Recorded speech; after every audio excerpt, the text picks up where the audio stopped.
Muchas gracias. Gracias. Muy bien, comenzamos con células. En realidad vamos a hablar de dos tipos de células hoy día.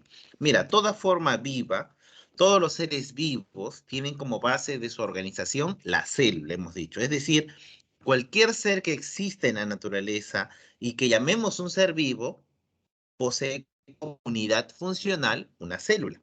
Ahora, de lo conocido, obviamente, tenemos dos tipos de células diferentes. O sea, los seres vivos o están en uno o en otro.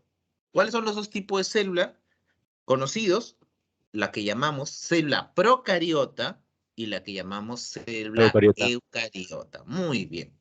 Ahora, ¿alguna de las dos es más antigua que la otra o las dos de alguna forma surgieron evolutivamente al mismo tiempo? A ver, ¿qué piensan?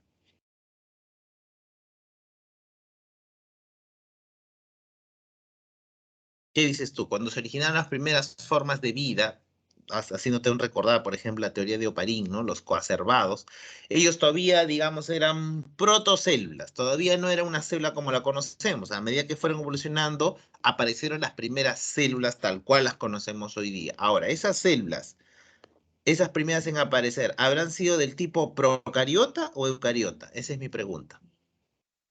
Proca. Procariota, muy bien. Te cuento que las células procariotas son evolutivamente más antiguas a las eucariotas.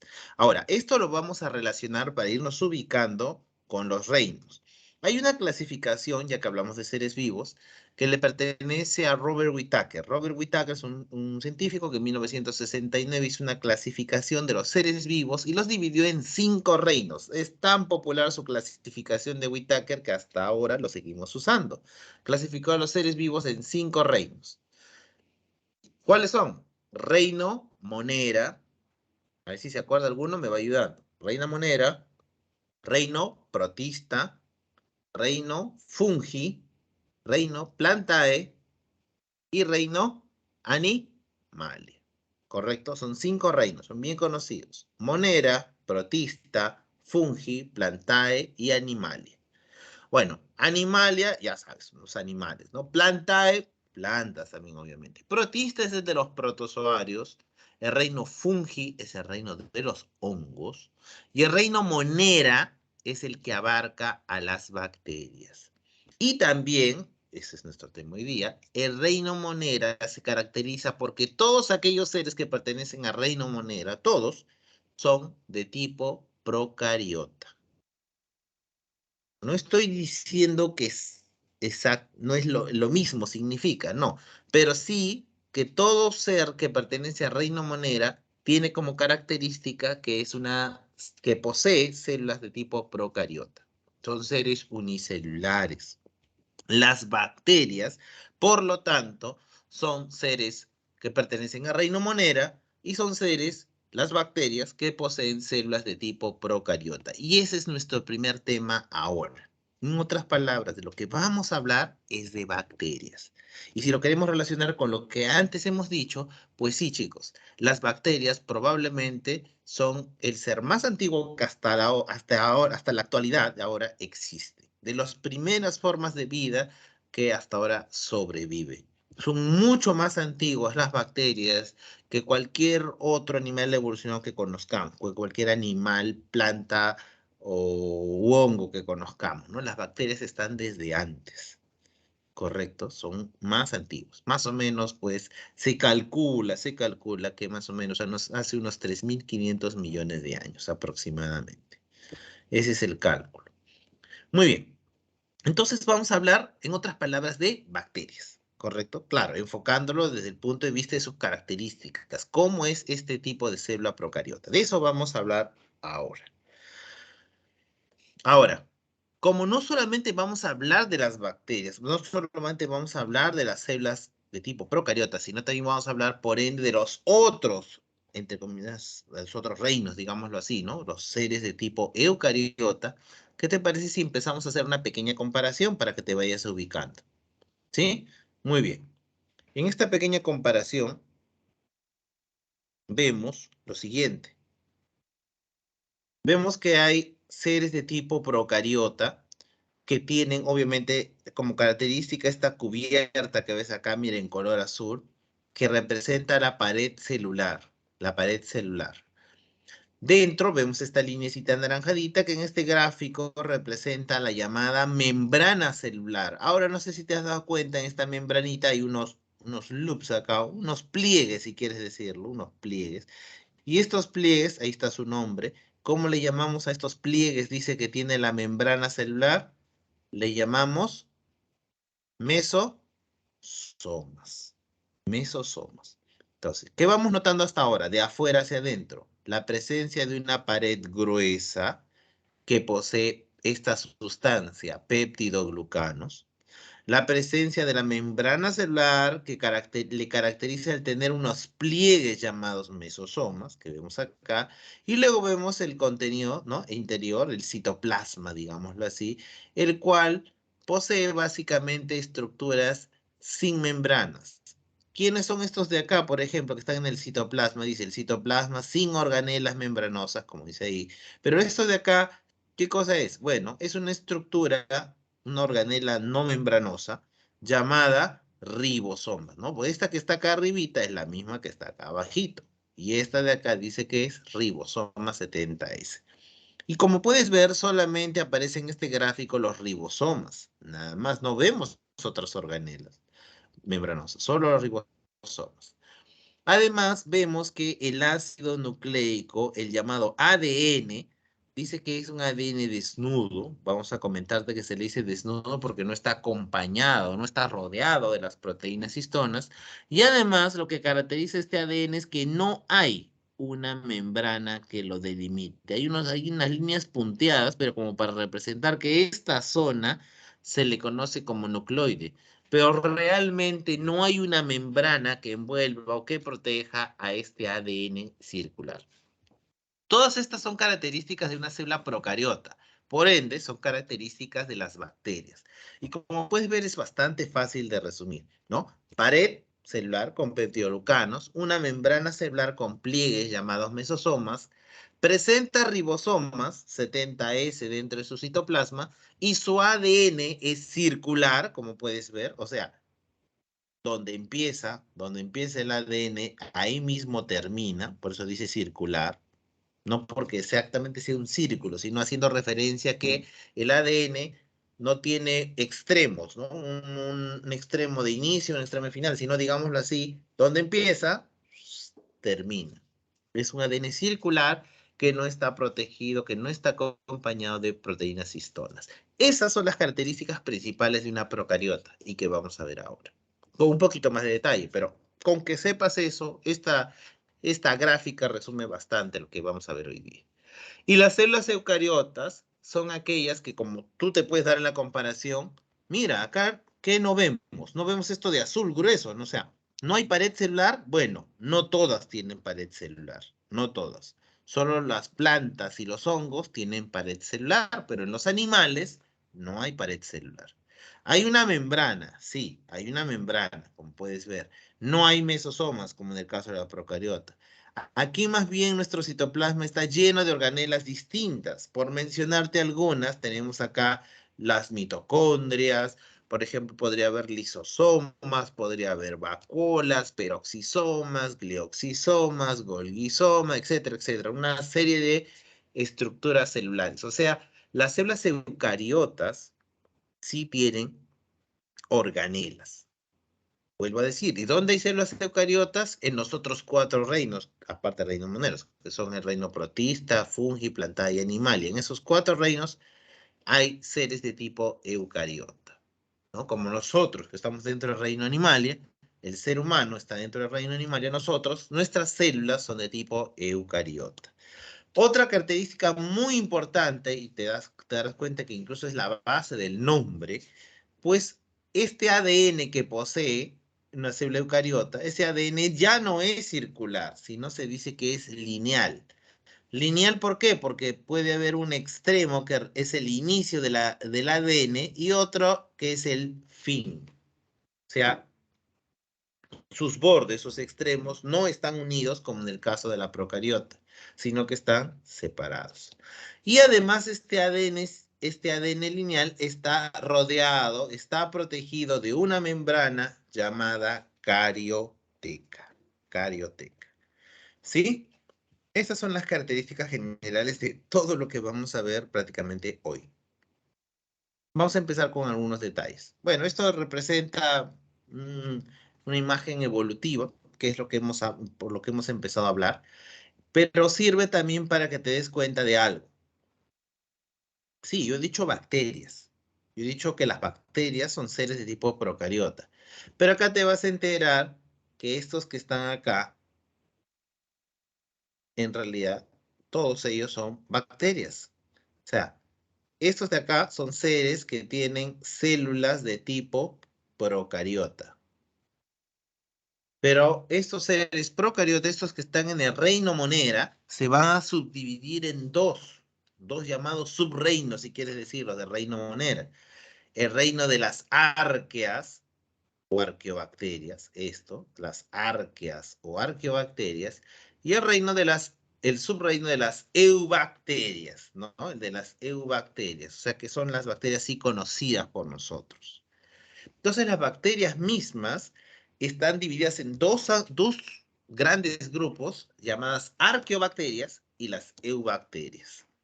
Las arqueobacterias, como su nombre sugiere, son en realidad más antiguas que las bacterias y por curiosidad, por un dato muy curioso, digámoslo así, las arqueobacterias guardan algunas similitudes con los que son los eucariotas. En cambio, las bacterias actualmente conocidas guardan más bien una mayor distancia de ellos, o sea, tienen características más distintas de ellos. Las eubacterias, a ver, vamos a empezar hablando de las eubacterias, las bacterias más comunes, ¿no? Una bacteria, digámoslo así, de las que más conocemos sobre la superficie terrestre. Estas bacterias son organismos microscópicos, tienen células procariotas, como te he dicho, organelas no membranosas, son las que obviamente están dentro, y se reproducen por fisión binaria, ¿no? No tienen obviamente organelas membranosas, como te dije, pero en su lugar, más bien los mesosomas, ¿te acuerdas dónde estaban los mesosomas? ¿Dónde te dije que estaban los mesosomas? ¿Dónde están ubicados los mesosomas? ¿A qué estructura pertenecen? A la membrana celular. Muy bien, a la membrana celular. Eran esos pliegues de la membrana celular, ¿cierto? Muy bien.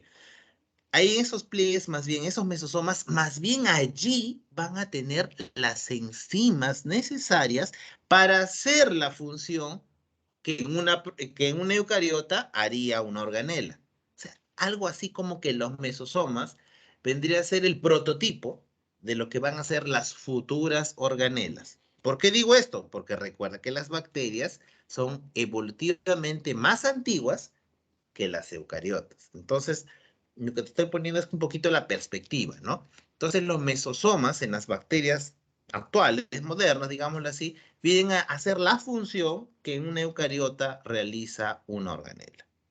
¿Correcto? Ahora, las bacterias, hay que decirlo, son muy pequeñitas, ¿no? Para poder observar. Si yo quisiera observar cuántas bacterias hay en tu computadora en sí, por ejemplo,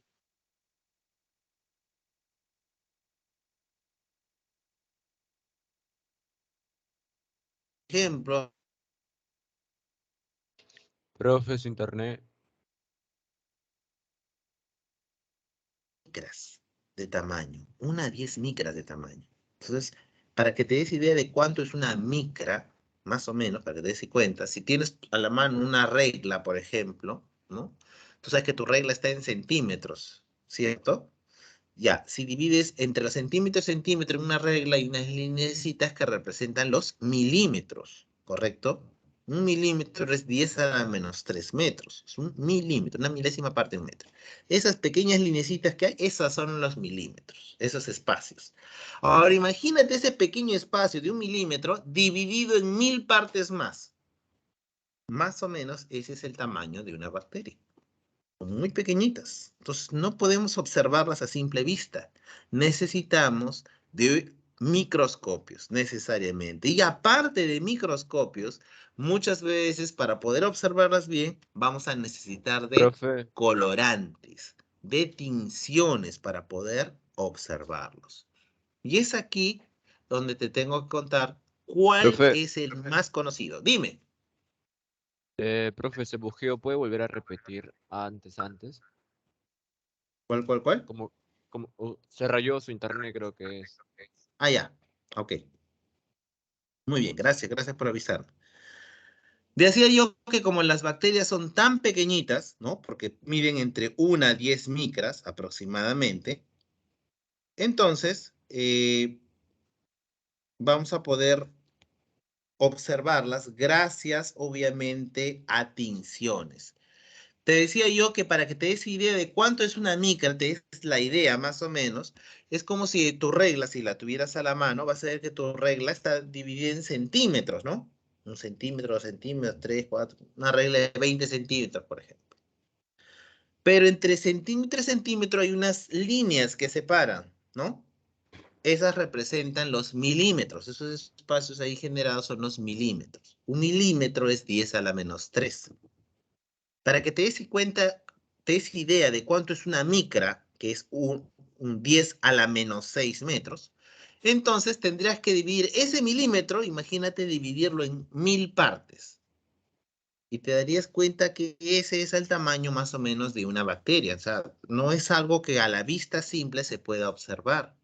Necesitamos ayuda por ello de un microscopio, ¿correcto? Y a veces, muchas veces, ni siquiera el microscopio nos va a ser suficiente para poder observar a una bacteria y sus características.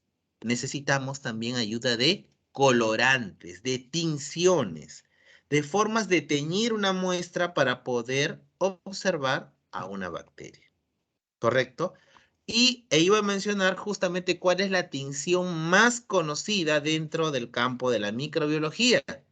¿Alguno conoce su nombre de este método de tinción? ¿Conoce alguno el nombre de este método de tinción? No, profe. Ya, la tinción se llama la tinción de Gram o método de Gram.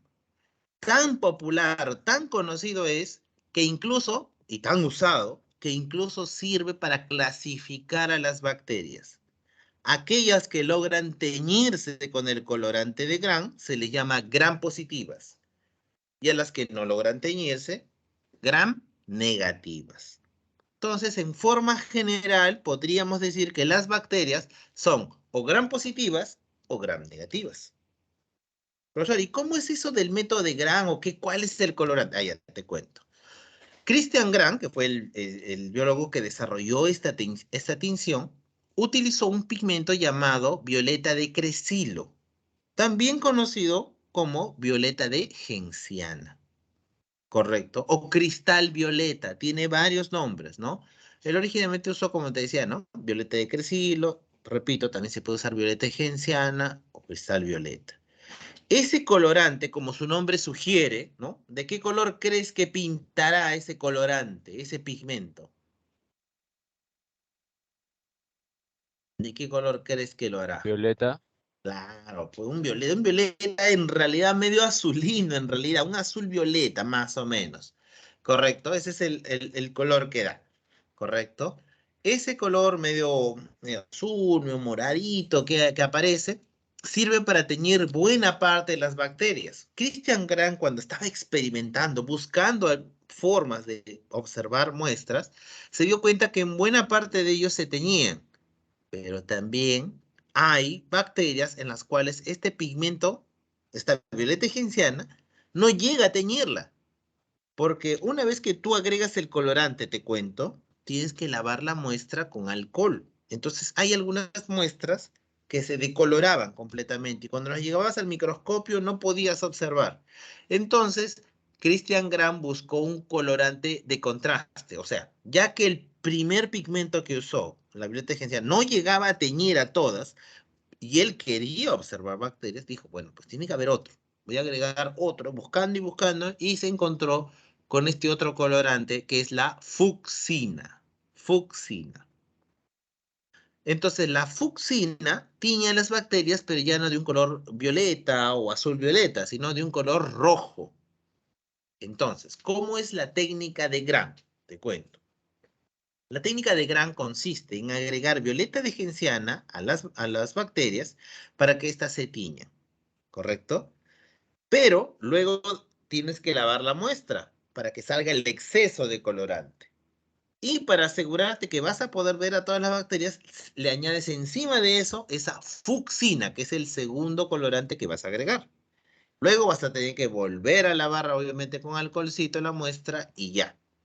Aquellas que en tu microscopio las veas de un color azul o azul violeta, esas se van a llamar gram positivas.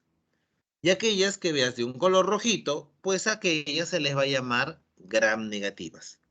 Correcto. ¿Por qué gram negativas? Porque no se tiñeron con el primer pigmento, que es la violeta genciana, sino con el segundo recién, con la fucsina. Ahora, la explicación, te voy a dar la explicación.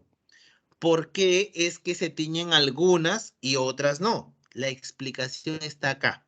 ¿Te acuerdas que cuando vimos en la procariota había una cubierta alrededor gruesa, que era la pared celular, y yo te dije que tenía peptidoglucanos?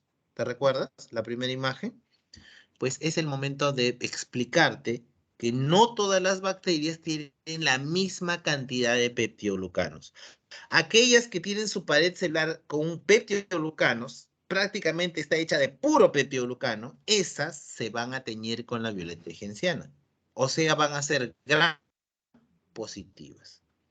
Pero hay bacterias que no tienen toda su pared hecha de peptidoglucanos, sino que encima de esos peptidoglucanos tienen lipoproteínas o fosfolípidos, ¿no? Polisacáridos que hay encima también y que no dejan teñir por eso a ese peptidoglucano.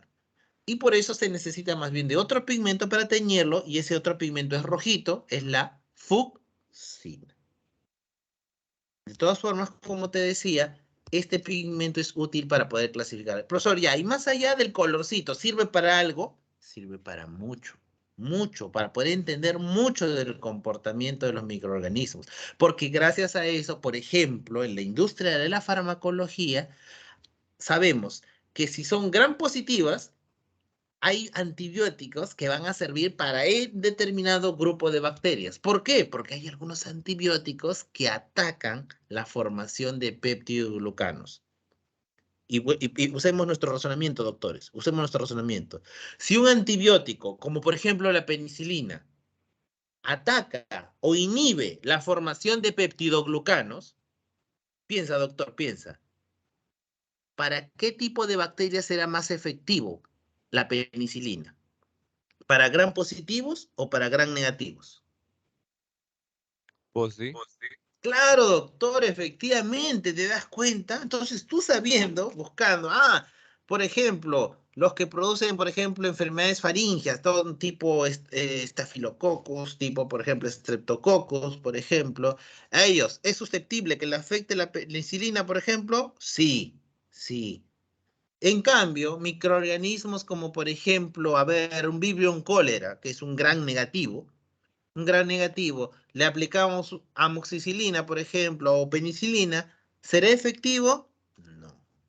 Por eso no se usa antibióticos, como, no se usa ese antibiótico, disculpa, contra ese tipo de microorganismos. Y eso también te sirve para que puedas entender por qué hay tanta variedad también de antibióticos, porque hay algunos que son más específicos que otros. Yo te estoy diciendo, ahorita te estoy hablando del grupo de antibióticos que actúa sobre la inhibición de la formación de peptidoglucanos. Pero así como ese, hay otros y otros y otros antibióticos, con de diferentes acciones me refiero. Entonces, eso, pues como te decía, es la base de acá, por eso las ciencias básicas sirven para entender, obviamente, cómo es que va desarrollando algunas disciplinas, ¿no? De la medicina. En general, estos son algunos ejemplos de lo que te he dicho, ¿no? Gran positivos, ¿quiénes son? Estreptococos, estafilococos, clostridios, son ejemplos nada más, ¿correcto? Aquí está una muestra de lo que te hablaba también, de cómo es la tinción de Gram, ¿no? Ahí está el cristal violeta, añadiéndose el cristal violeta. está obviamente una muestra de yoduro que se le agrega, alcohol, y acá dice safranina, ¿no? Bueno, safranina o fucsina es el colorante que se usa como pigmento de contraste, ¿no? Safranina o fucsina, cualquiera, cualquiera de los dos. Y acá en el primero de ellos, el cristal violeta ya te he dicho, ¿no? Cristal violeta o violeta de genciana, ¿no? Así es. Este es el paso, cómo se va a terminar de teñir, obviamente. La explicación de por qué se teñían algunos, ¿te acuerdas? A ver, ahí está la explicación. ¿Cómo eran los gran positivos? Todo esto que representa la pared celular, ¿cierto? Ahí está, mira, el número 2, ahí está, número 2. La pared celular. Y la pared celular de los gran positivos, ¿qué poseía? A ver, como quien repasamos. ¿Cómo se llamaba? ¿Cómo se llama esa sustancia de la cual está hecha la pared celular en los gran positivos? Pecti. Péptidoglucanos, muy bien. Péptidoglucanos, muy bien. Péptidoglucanos. Muy bien. Péptidoglucanos. Muy bien. En cambio, mira los gran negativos. Mira, ¿cuánto tienen de peptidoglucanos? Mira. Delgadito, mira, con razón. Pero no significa que por eso es más débil. No, no, no. Sustituyendo al resto de peptidoglucanos que debería haber, ¿qué hay en esta membrana exterior? En esta membrana exterior, más bien habrá, como te dije, fosfolípidos y lipopolisacáridos. Pero por eso es que eso no dejaba teñir la violencia genciana. Más bien esta capa de encima, como puedes ver, se tiñe mejor con este pigmento rojo. Ese pigmento rojo de contraste, ¿cómo se llamaba? ¿Cuál, ¿Cómo se profe? llamaba? ¿Cuál, profe? El pigmento, el segundo Ah, pigmento que se agregaba. Y fucsina. ahí está. Ahí está, fucsina, ¿no? O safranina, también se le llama así. Bueno, en realidad es otro pigmento, safranina, ¿no? Pero sirve para lo mismo, para como un pigmento de contraste. Fucsina o safranina. Muy bien, perfecto, muy bien.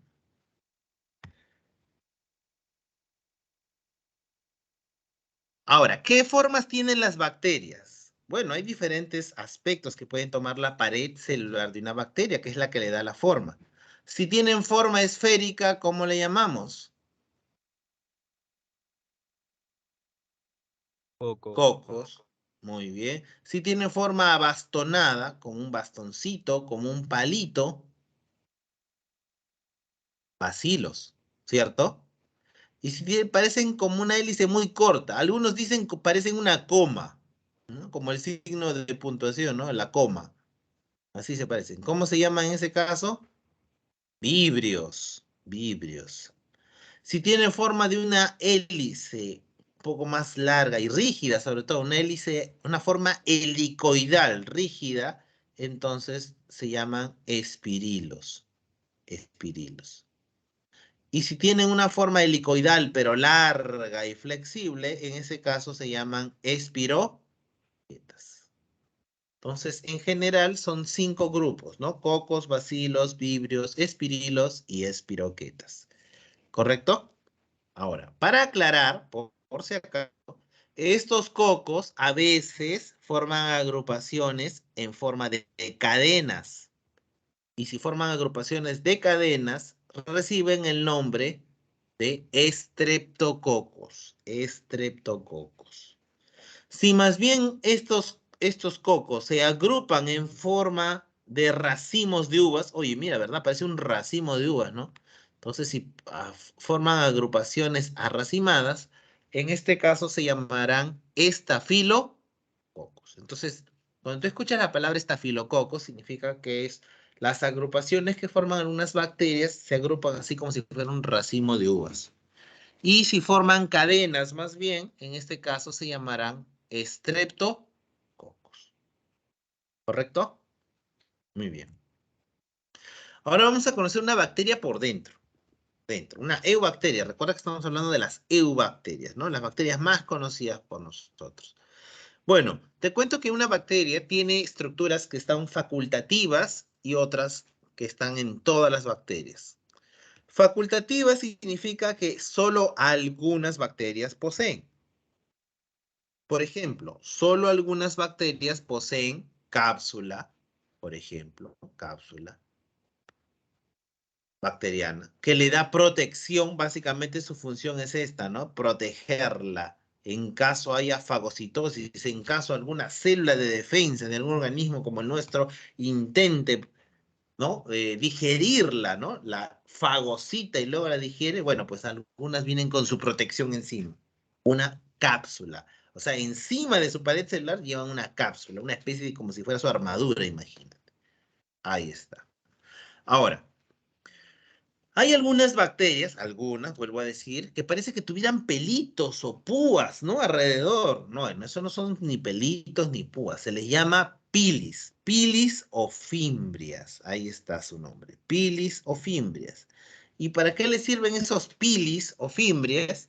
Esos pilis les sirven para adhesión, para adherirse a una superficie. ¿Correcto?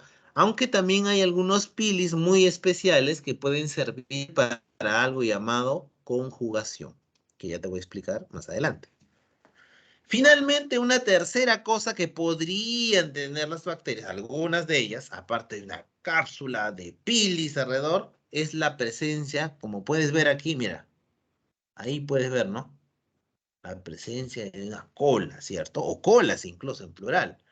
Esas se le llaman flagelos. ¿Y para qué sirve un flagelo a una bacteria? ¿Para qué crees que le sirva? Ahí te está diciendo incluso, a ver. ¿Para qué? Para el movimiento. Así es, muy bien, para el movimiento, para la locomoción, ¿no? El movimiento, el moverse. Entonces, recuerda, estas son las estructuras facultativas, cápsula, pilis y flagelos, ¿correcto? Aunque yo podría añadir uno más también, creo que más adelante lo voy a mencionar, que es la presencia de un plásmido. ¿Qué cosa es un plásmido? Ya, ahorita te voy a explicar qué cosa es un plásmido. Primero, vamos a pasar de estas estructuras facultativas a las estructuras que siempre están presentes, las estructuras constantes o estrictas. Las estructuras constantes o estrictas son la pared celular, toda célula bacteriana tiene una pared. ¿De qué está hecha? De peptidoglucanos, como dice acá. Y un subtipo especial de peptidoglucano es la mureína. La mureína. Muy bien. Ahora, la membrana celular. Membrana celular es otra parte de la célula procariota que está siempre presente en cualquier organismo vivo en realidad. Poseían unos pliegues, ¿te acordarás? Mira, acá lo he resaltado con rojito. ¿Cómo se llamaban esos pliegues? Los mesosomas. Y como dice allí, pues estos mesosomas poseen enzimas, sustancias diversas, citocromo, por ejemplo. ¿Para qué? Para poder realizar las funciones que deberían hacer las organelas. Como por ejemplo, ¿qué hay en los mesosomas? Bueno, están las enzimas necesarias para hacer la respiración celular aerobia, para hacer fotosíntesis, por ejemplo, para poder hacer la división celular. Ponte que una bacteria se va a multiplicar, se va a reproducir y va a generar nuevas bacterias. Entonces, obviamente, va a tener que ayudarse de las enzimas que guardan estos mesosomas.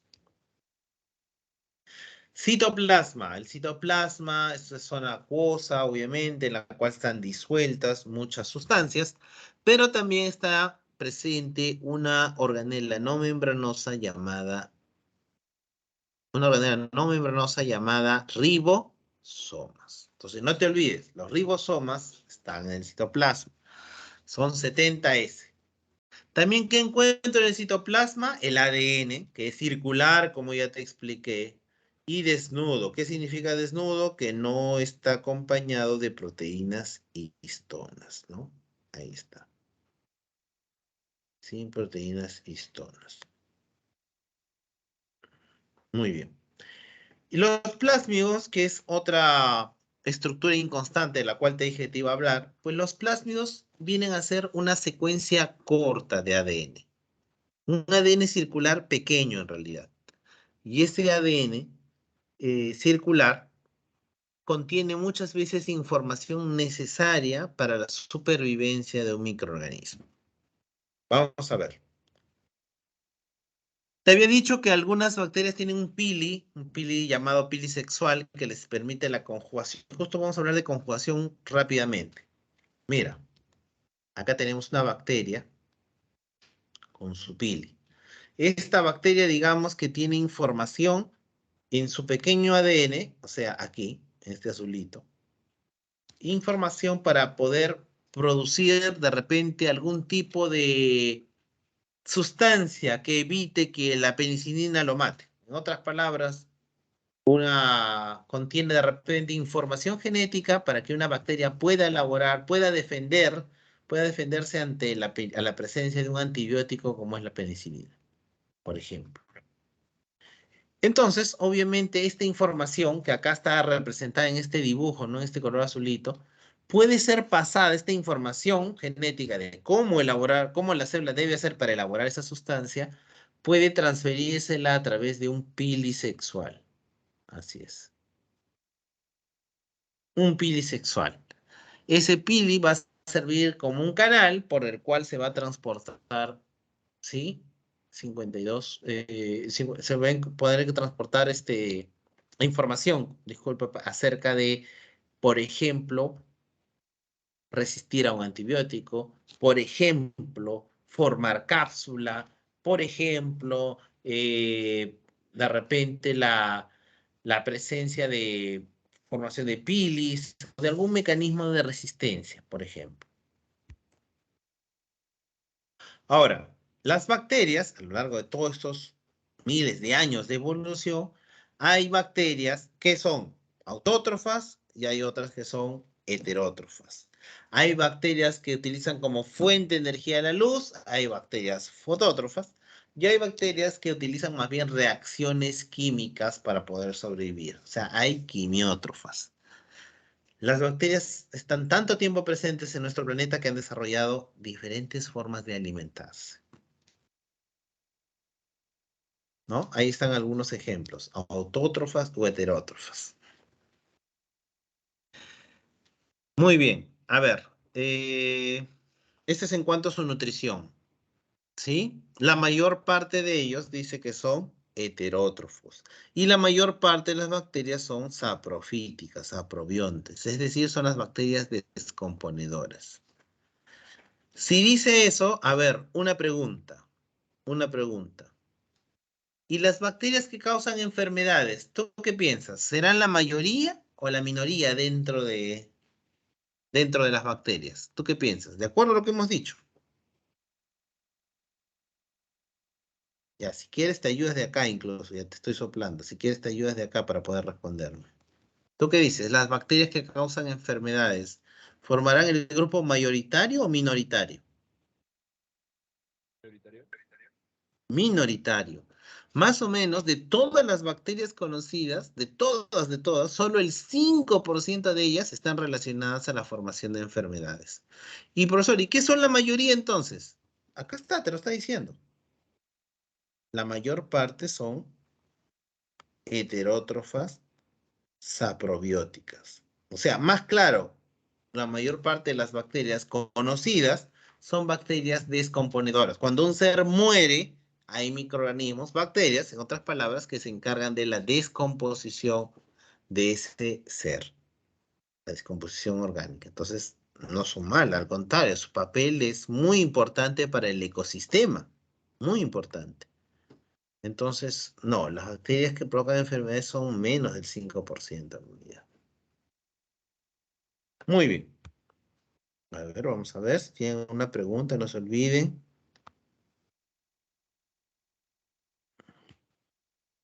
Función de respiración. Acá ocurre algo igual.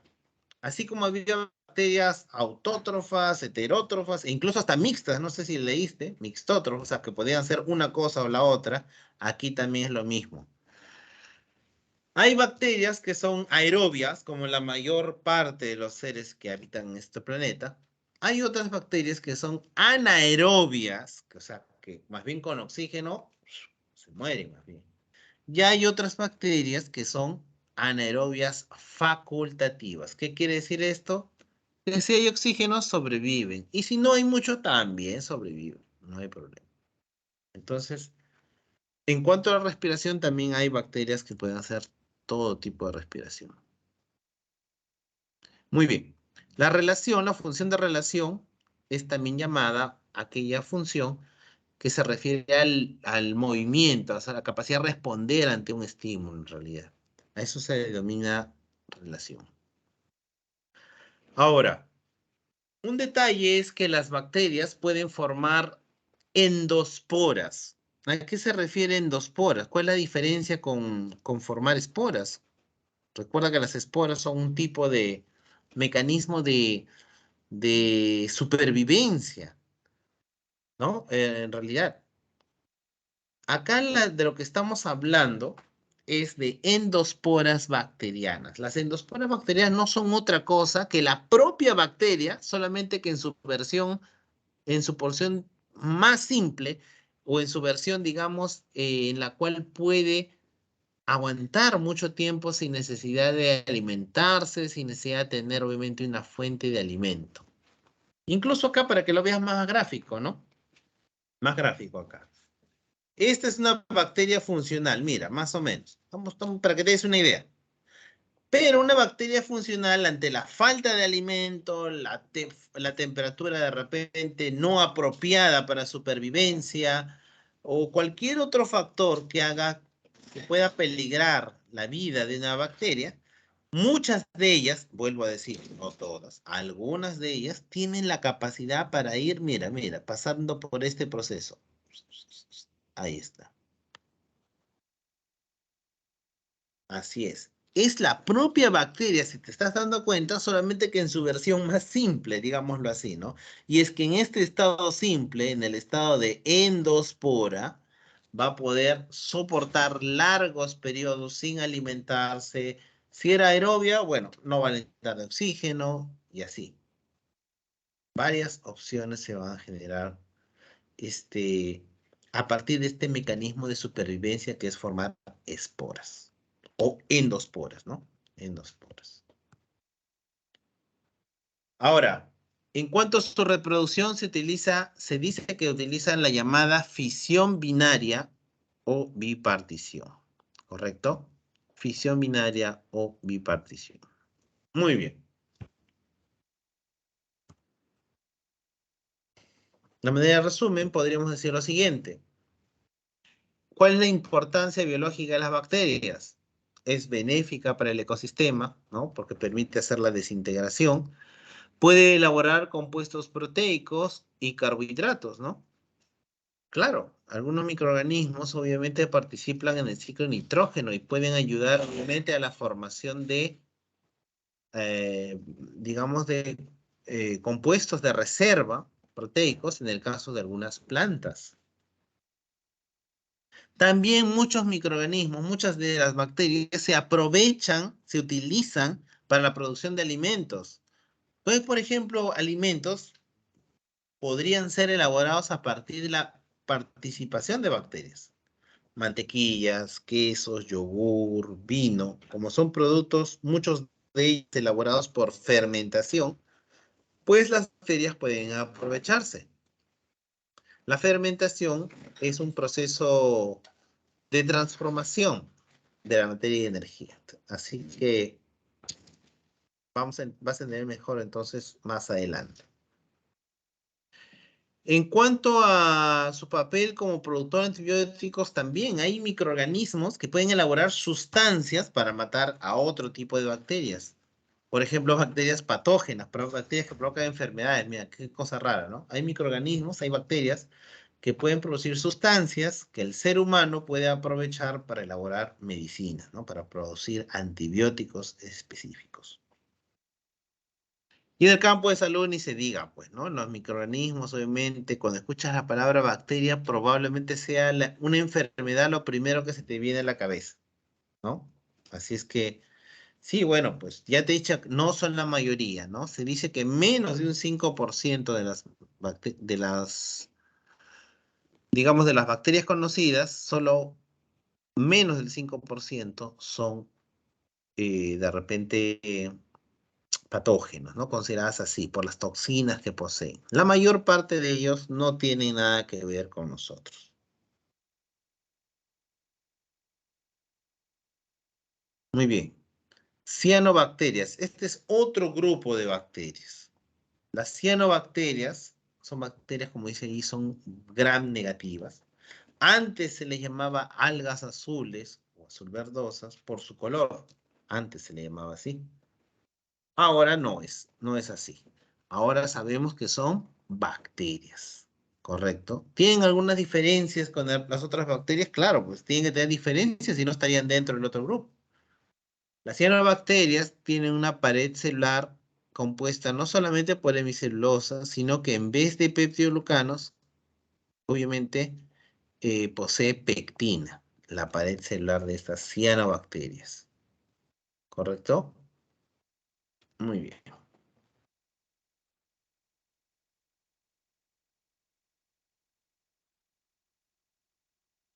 muy bien.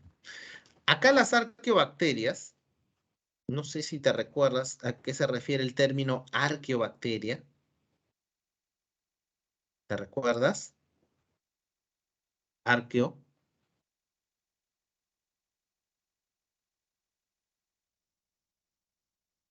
arqueo, ¿te recuerdas a qué se refiere esta palabrita? Estaba al inicio, nomás, en las primeras diapositivas.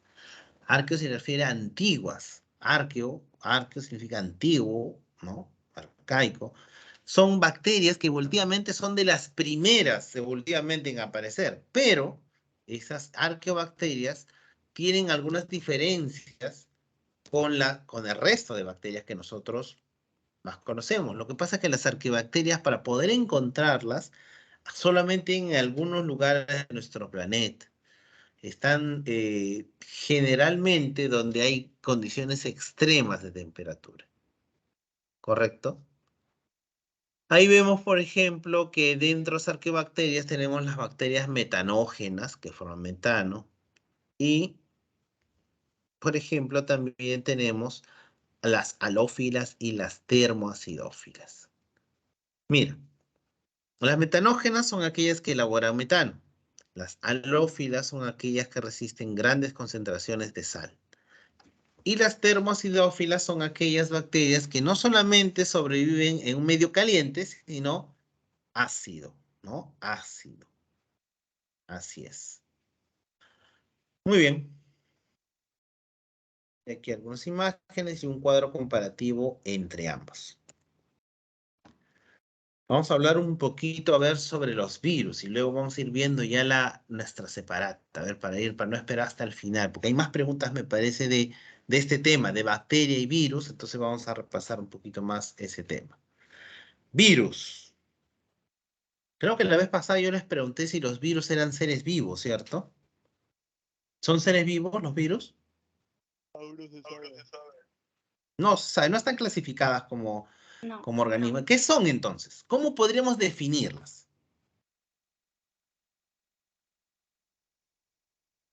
¿Cómo podemos definirlas?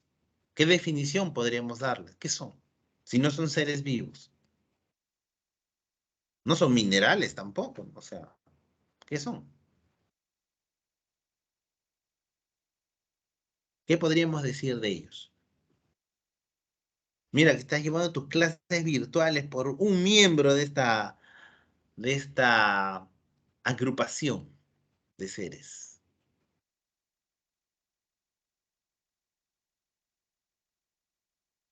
¿Qué son los virus? Los virus en realidad, desde el punto de vista químico, podríamos decir que son una especie de agregados supramoleculares, una mezcla de moléculas complejas, pero sin llegar obviamente a un nivel celular. Son seres acelulares por completo, o sea, no son células, porque ni siquiera tienen la estructura de una célula eucariota, mucho menos, ¿no? Una procariota, no tiene ninguna de ambas. pero sí, obviamente tiene una estructura formada por algunas moléculas. El origen mismo de los virus, te cuento, no se sabe con seguridad. Los científicos no se ponen de acuerdo. Hay varias teorías al respecto. Algunos piensan que los virus han surgido por la evolución propia, como un cierto tipo de, una parte, digamos, de él que se ha separado, pero que cuando puede volver a unirse con una célula específica, pues es que ocasiona algunos estragos en ella. Porque te cuento algo, te voy adelantando algo de lo que vamos a ver de los virus. Los virus suelen ser específicos. Suelen ser específicos. ¿Qué significa eso? Que un virus ataca determinado tipo de célula. ¿Correcto? Si, por ejemplo, tú tuvieras contacto, más claro, ¿no? Imagínate con la sangre de un paciente VIH. Imagínate que cae un poco, un recipiente con sangre VIH, solo la sangre cae a tu mano. La pregunta es, tú al haber tenido contacto, tu piel ha tenido contacto con esa sangre de un paciente cero positivo, de un paciente con VIH, ¿tú te vas a contagiar o no? ¿Tú qué dices? ¿Sí o no? ¿Te contagiarías? ¿Sí o no? No, muy bien, claro, no te No, contagias, a profesor. menos que tuvieras claro, a menos que tuvieras una herida, ¿no? En la mano, ¿cierto? De repente. ¿Por qué? ¿Sabrá alguno de ustedes el VIH a qué célula específica afecta? Al, al blanco. A un tipo de glóbulo blanco. Muy bien, pero te cuento que hay varios tipos de glóbulo blanco, ¿ah? Hay monocito, linfocito, neutrófilo, basófilo y acidófilo. A ¿A los cuál de los linfocitos. 5 tipos? Linfocito, muy bien. Linfocitos. Ahora te cuento que hay linfocito B, linfocito T, linfocito citotóxico, linfocito NK. ¿A cuál de los linfocitos?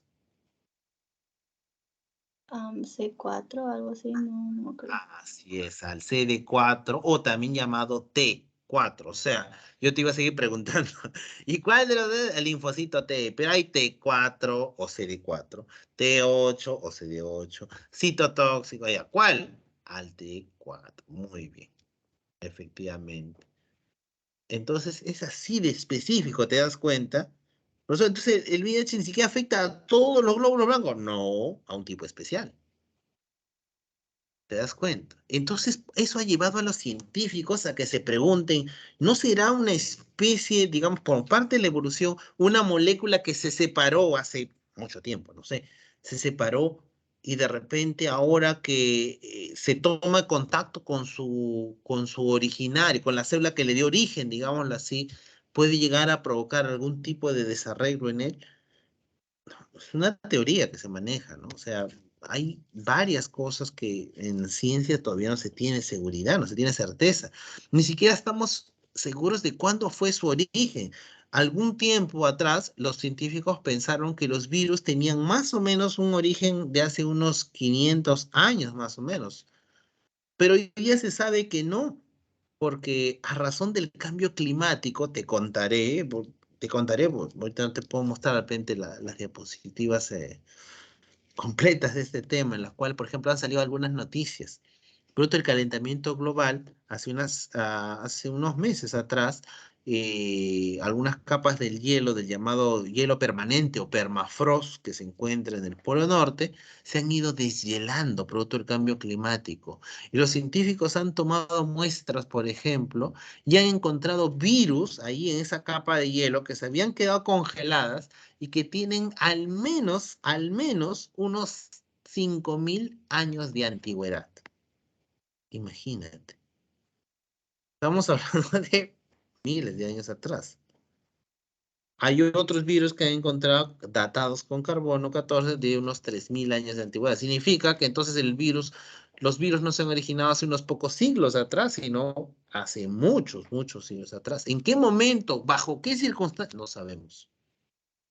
No sabemos con seguridad. Muy bien. Esta ha sido nuestra introducción para virus. Virus, que en latín significa veneno o líquido venenoso. y al cual Ivanovsky se le considera el padre de la virología porque en 1892 describió al primer virus. ¿Cuál fue el primer virus investigado por Ivanovsky? Justamente fue el virus mosaico del tabaco. Un virus que afectaba a una planta, la planta de tabaco, y que le provoca manchas blancas en sus hojitas y la planta de tabaco ya no crece. En otras palabras, la plantita se enferma por un virus. Ese fue el primer virus estudiado, un virus de planta. Ahora, repito, ¿cómo se le considera un virus? Un agregado supramolecular. Esa es una definición química, si quieres decirlo, ¿no? Heterogéneo, porque hay diferentes formas de ellos, diferentes presentaciones de ellos. Y nucleoproteicos. ¿Por qué nucleoproteico? Porque, ¿sabes de qué está hecho un virus? Acá lo puedo dibujar simple incluso. Un ácido nucleico, o sea, ADN o ARN, y una cubierta hecha de proteínas, una cubierta proteica. Ya está, ese es un virus. Nada más, no hay más.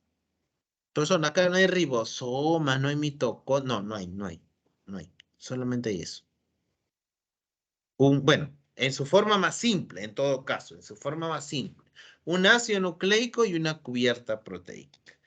Claro, hay algunos especiales, así como en bacterias, ¿te acuerdas que te dije cápsula, flagelo, ¿no? Te hablé de pilis. Bueno, aquí también algunos virus pueden tener una envoltura alrededor de su cápsula, envoltura, o pueden tener de repente unas espículas alrededor, por ejemplo. Algunos de ellos sí, pero lo mínimo indispensable, lo que todo mundo tiene, todo virus tiene, es una cápside, una cubierta hecha de proteínas, de capsómeros. Así es. Contiene una envuelta proteica, que esa es la cápside, obviamente. Son llamados también parásitos intracelulares, dice obligados. Son capaces de autorreplicarse utilizando la maquinaria celular. Y justamente ahí es donde utiliza esta palabra, ¿no? Autorreplicarse. Los virus se replican, ¿no? O se multiplican, si quieres decirlo así, pero no se reproducen. ¿Por qué decimos que no usamos la palabra reproducción allí? ¿Por qué? Porque los virus no utilizan sus propios recursos para generar un nuevo individuo, no, sino que más bien la célula hospedera, donde se van a hospedar, es la encargada de elaborar todos los componentes de los nuevos virus. Porque como dice aquí mismo, los virus se comportan como parásitos intracelulares obligados, parásitos. ¿Y por qué hacemos eso entre comillas, ¿no? Que se comportan como parásitos. Porque necesitan de un hospedero, necesariamente. Un virus puesto ahí encima de la mesa es un ente como cualquier otro, es una partícula. Vamos a poner justamente el ejemplo a ver del coronavirus. Imagínate que alguien con la enfermedad estornuda y no se cubre. O se cubre, pero usando su mano, no usando obviamente la teoría, usando su mano. Los microorganismos están ¿correcto? Así, en su mano, son totalmente incapaces de provocar enfermedad. Digamos que justo le da la mano a otra persona. O le ha dado la mano, que está contaminada. Por ese hecho de darle la mano, la persona que tenía pues restos de virus ahí justamente en su mano, le dio la mano a otro, ¿puede contagiarla o no? El coronavirus es un virus que infecta células de la piel, o son células respiratorias más bien. Respiratorio. Respiratorias, por eso usamos. Pero profesor, ¿por qué nos dicen que nos lavemos las manos y todo? Lo que pasa es que es muy común, está por demás sabido, que nosotros tenemos muchas veces la costumbre de nuestras manos, pues, pasarlas por nuestro rostro, por nuestras fosas nasales, incluso por nuestra boca. Entonces, fácilmente desplazamos, obviamente, estos microorganismos. ¿no? Es por eso importante la higiene. Es por eso tan importante, obviamente, tener las medidas, obviamente, ya para lavarnos las manos. Porque así nos evitamos transmitir muchas enfermedades. Características, son ultramicroscópicos. O sea, si las bacterias te parecían pequeñitas, ¿no? Imagínate que yo te dije el ejemplo de la regla, ¿no? Que esos milímetros lo dividías en 1000 y ese es el tamaño de una bacteria. Bueno, pues, si quisieras darte la idea de cuánto miden los virus, entonces tendrías que dividir ese milímetro de tu regla, tendrías que dividirlo en 1000 partes más para poder, obviamente, darte una idea del tamaño de lo que es un virus. Son ultramicroscópicos, son más pequeños que las bacterias, en otras palabras. Tanto es así que son más pequeños que te cuento que hay virus capaces de infectar, si quieres decirlo entre comillas, enfermar a bacterias. Hay virus que infectan no solo células animales, no solamente a plantas, sino también a las propias bacterias las infecta, o a células de hongos. Hay virus que son capaces, obviamente, de infectarlos. ¿Correcto? Muy bien. Los virus son ultramicroscópicos. Ya dijimos que se comportan como parásitos intracelulares. Solo se van a multiplicar dentro de otras células vivas. No pueden hacerlo por su cuenta. Necesitan, dependen de un hospedador. Dependen de él. Muy bien. ¿Son sensibles a qué? Son sensibles al propio jabón, son sencillos, algunos de ellos, ácido clorhídrico, hipocloritos, iodoformos, antisépticos, pero antibióticos no le hacen nada, por si acaso. O sea, si alguno tiene una infección viral, ponte que tienes, no sé, pues un proceso infeccioso del estómago viral, no le va a hacer nada a un antibiótico. O un infeccioso respiratorio viral, los antibióticos no le van a hacer nada a ese microorganismo. Muy bien, ante todo esto que estamos diciendo de los virus, ¿hay alguna señal específica que emita nuestro cuerpo como una alarma ante una infección viral? Sí, esta sustancia se llama interferón. Interferón. Y es producida por una célula infectada. Correcto, cuando una célula animal es infectada por un virus, libera una proteína de alerta llamada interferón. Interferón. Muy bien, esta es más o menos la representación de la estructura viral. Como puedes ver, mediante las espículas, la envoltura, el ácido nucleico, la cápside y el capsómero.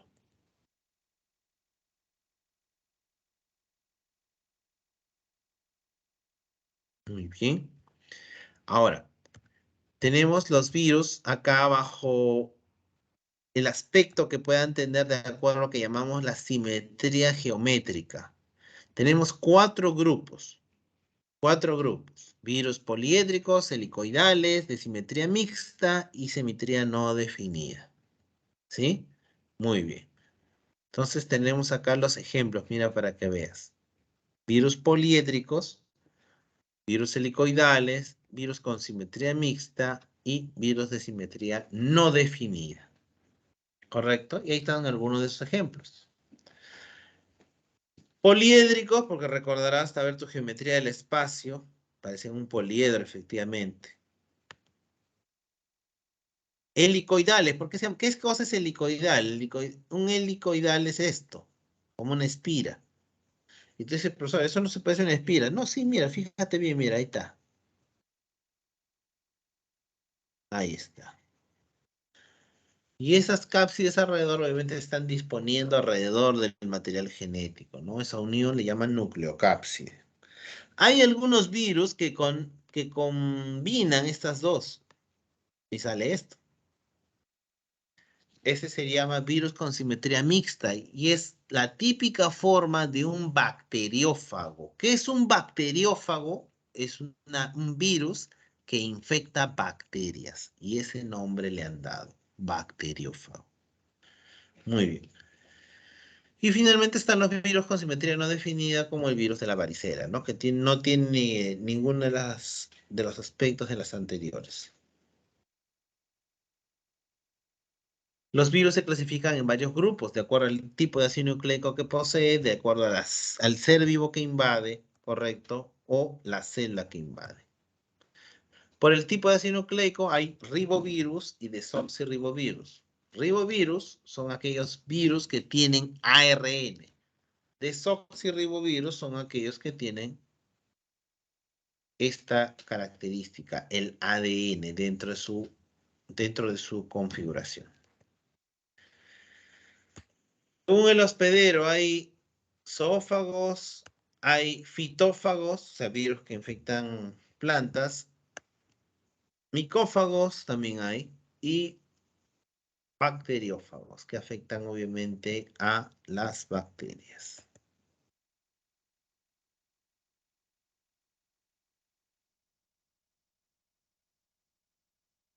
Muy bien. De acuerdo a las células que invaden, tenemos también los virus llamados linfotrópicos, dermotrópicos, neurotrópicos. Si te das cuenta, hay una relación acá de prefijos, ¿no? Mira, date cuenta. Linfo, linfocitos. Dermo, porque dermo se refiere a la piel. Sarampión. Neuro, de células nerviosas, como el virus de la polio, que infecta células nerviosas. Víscero, de vísceras, ¿no? Como el virus de la hepatitis, que afecta justamente a vísceras, como el hígado. Panto significa acá, bueno, si bien es cierto, pan significa todo, en realidad no es que este virus afecte a todas las células, sino a muchas células distribuidas por nuestro organismo, que es el Epstein-Barr. Y neumo hace referencia a neumocitos. Y este es el caso de las neumonías virales, ¿no? Que afectan a los neumocitos de, de los alveolos pulmonares. Multiplicación vírica. Son 5 fases dentro del llamado ciclo lítico. Son 2 tipos diferentes de multiplicación de los virus. Ciclo lítico y ciclo lisogénico. El ciclo lítico se divide en 5 partes, que son estas. La primera fase, llamada fase de adsorción o fijación. O sea, el virus tiene que encontrar a su hospedero. Primer paso, encontrar a su hospedero. Segundo paso, fase de penetración o de inyección. En esta etapa va a introducir su material genético. El virus lo introduce dentro de su célula huésped. ¿Para qué? Para obviamente llegar al tercer punto, la multiplicación. ¿Qué cosa es la multiplicación? Es la etapa en la cual un virus va a acoplarse el ADN de su hospedador y va a obligar a que su hospedador elabore muchas partes de él, con la finalidad de que posteriormente esas partes se vayan a ensamblar y formar a esos nuevos virus. Entonces, la cuarta etapa es el ensamblaje. Una vez que los virus ya están ensamblados, entonces están listos para ser liberados hacia el medio externo, ¿no? Ahí puedes ubicarte, ¿no? Ahí puedes ubicarte. La fase de penetración o absorción, correcto, ¿no? Entonces se van a fijar, como dice allí, absorción, luego penetración. Luego que está ahí dentro, ahí viene la multiplicación, donde el ADN viral se unirá obviamente al ADN del huésped y empezará a ordenar la formación de las partes de los nuevos virus. Eso viene a ser la multiplicación. Luego de la multiplicación, esas partes de virus, esto de acá, ¿no? La multiplicación. Luego, esas partes de virus van a tener que unirse al resto. Eso sería el ensamblaje. Y finalmente, una vez que están ensamblados los nuevos virus, estos nuevos virus son liberados. La fase de lisis o liberación. ¿Cuál es la diferencia con el ciclo lisogénico? ¿Cuál es la diferencia? Si te das cuenta, también hay absorción, que es ubicar obviamente a su hospedero. Hay fase de penetración, que es para introducir el ácido nucleico dentro. Y ahí es donde viene la etapa, por eso le he puesto en rojito, para que diferencies. Todavía no va a haber multiplicación. Primero va a haber esta fase llamada fase de integración. En la fase de integración, el ADN viral ha entrado al huésped, se une, ¿no? al ADN del hospedero y se va a quedar allí sin multiplicarse. Se va a quedar allí un buen tiempo acoplado. Va a pasar en un estado de desapercibimiento, un estado en el cual, digámoslo así, va a estar como dormido. ¿Dormido en qué sentido? En que no va a multiplicarse. En este estadio, tienes que recordarte esta etapa, que pasa a llamarse de otro nombre, justamente por razón de la integración que está haciendo, por razón de estar ahí en una posición desapercibida. ¿Cómo se pasa a llamar el virus estando en esta situación, en este estado? ¿Cómo se le llama? Profago o provirus. Ese es el nombre que recibe en integración. Algún tiempo después va a ocurrir algún tipo de evento también que pueda reactivar a ese virus. ¿Correcto? Que pueda reactivarlo y puede empezar a multiplicarse. Puede empezar a multiplicarse y comenzará de nuevo la fase de multiplicación. Ahí está. Algunas microfotografías para que veas de un virus infectando a una bacteria, ¿no? Más o menos ves acá. Ahí está la secuencia, mira, ¿ves? 1, el virus se aproxima a la bacteria. 2, la ubica. 3, la inocula su ácido nucleico. Ahí está. Muy bien.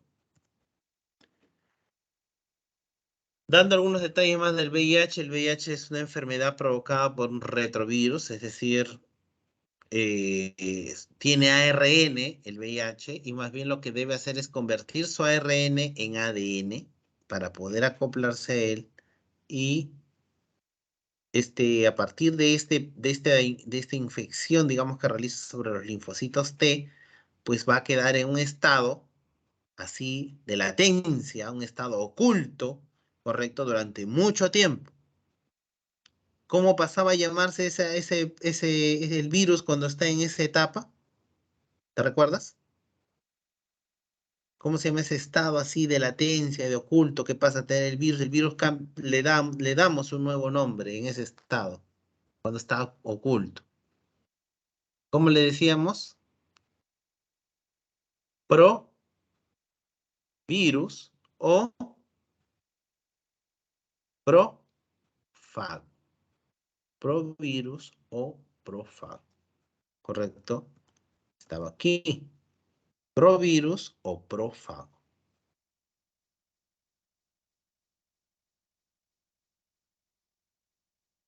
Ya. Muy bien. Vamos a mencionar también que no sé si sabías, pero un virus no es el único tipo de ser no vivo, el único tipo de ser, digamos, no considerado un ser vivo capaz de provocar enfermedades, ¿no? Así como hay virus, también hay los viroides. ¿Qué cosa es un viroide? Un viroide también está de alguna forma formado por moléculas específicas, por macromoléculas, no tiene un aspecto celular tampoco. Pero lo que sí tiene como coincidencia con los virus es que posee un ARN circular o lineal. Y la diferencia acá básicamente viene a ser esta. Un virus, como te dije hace ratito, puede tener ADN o ARN, pero los viroides siempre son de ARN. Y otro dato más, los viroides hasta ahora encontrados son aquellos que infectan a plantas, ¿no? Por ejemplo, acá hay una enfermedad, ¿no? En la papa o hay enfermedades, ¿no? En las plantas de coco que pueden ser afectadas por virus, ¿correcto? Que pueden ser afectadas en estas palabras por los viroides, ¿no? Que como te decía, la diferencia es que los viroides afectan básicamente plantas. Y están formados de ARN. Los priones, prión en realidad es un acrónimo, prión, ¿no? De proteína infecciosa, ¿no? En las células, prión. Y de ahí, obviamente, ha empezado a surgir todo un campo de estudio, ¿no? Para estos priones. Un prión, en realidad, es una proteína que está constituida, como dice en general, de forma hasta ahora conocida, por 208 aminoácidos, 208, y que pueden causar severos problemas de salud, porque los priones, esos sí han sido encontrados en mamíferos, ¿no? Incluso en el ser humano también ha sido encontrado. Estos priones generalmente están asociados a provocar enfermedades tipo encefalopatías. Quiere decir que estos priones, hasta ahora los descubiertos, tienen una inclinación por infectar básicamente a tejido nervioso, a sistema nervioso, básicamente a fibras nerviosas. Muy bien, chicos. A ver, vamos a cortar acá. Aquí nos detenemos un ratito. A ver.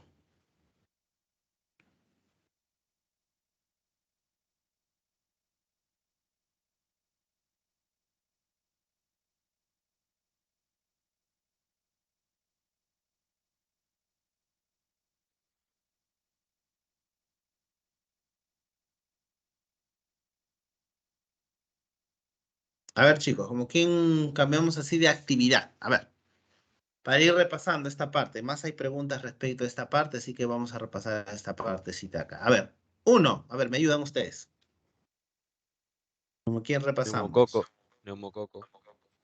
Se tiñe muy bien, de color violeta oscuro, perfecto, neumococo, dentro de los ejemplos que ahí damos, neumococo, muy bien, vamos a ponerle acá, perfecto, doctor, muy bien.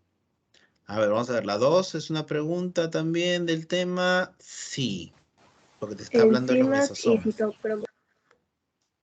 Enzimas y citocromos, claro, eso es lo que se encuentra en esos plegamientos llamados mesosomas, ¿cierto?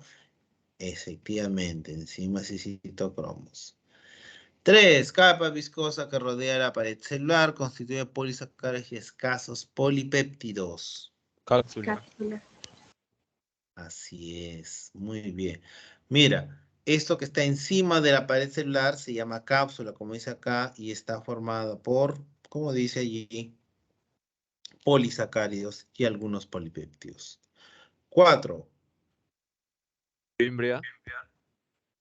Pili o fimbria, ¿no? Son sinónimos entre ambos. Son pili o fimbria, efectivamente. Muy bien. Organoide locomotor constituido por cuerpo basal, gancho y filamento. Todo ello, Flagelo. esos tres, forman parte de lo que es Flagelo. flagelo. Muy bien, el flagelo. El flagelo tiene esas tres partes, ¿cierto? Así es. Cuerpo basal, gancho y filamento. Por si acaso, justo estas son las partes que forman a un flagelo. Un flagelo no es solamente una colita. No, no, no. Tiene tres partes, dice. Un cuerpo basal, que viene a ser la parte que está dentro de la bacteria. Un gancho, que parece un codo, así, parece una estructura así, como si fuera un cono, pero curvado. Y un filamento, ¿no? Que viene a ser un conjunto de proteínas que forman toda esta cola. A ver, la 6. Vamos a ver la 6. Cápsula. Protege ante la fagocitosis y una estructura facultativa, la cápsula. Claro que es la cápsula. ¿Todas las bacterias tienen cápsula? Te pregunto. ¿No? ¿Todas las bacterias tienen cápsula? No, pues por eso hemos dicho que es facultativa. Facultativa ya te he dicho que significa que algunos nomás la poseen, algunos. Molécula de ADN circular extracromosómico, o sea, aparte del principal, aparte del Plásmido. cromosómico. Ese es el plásmido. ¿Y cómo se llama el procedimiento por el cual puede ser transferido? ¿Te acuerdas? ¿En qué tipo de procedimiento este plásmido puede ser transferido de una bacteria a otra? A- Gracias a un a- pili sexual. a- a- El proceso por el cual puede ser transferido se llama Conjugación. conjugación. Así es, conjugación. Muy bien. Conjugación, listo. Organela que interviene en la presión de la turgencia. Ah, no, eso ya es de célula eucariota. Ese es célula eucariota. A ver, vamos a ver acá más Vacuola. adelante. Sí. Ajá. Me parece. A ver, deduzco, voy a deducir. ¿A ustedes ya les han alcanzado con las claves?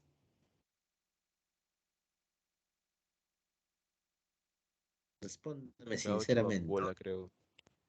Ah, ya. Muy bien. Sí, sí, es vapor, efectivamente. A ver, vamos a saltarnos acá hasta la 10. Parece hablar Arqueobacterias. con pseudopeptidoglucanos. ¿Quién es? A ver. Arqueo. Arqueobacterias. Las arqueobacterias, ya te dije, ¿quiénes tienen peptidoglucanos?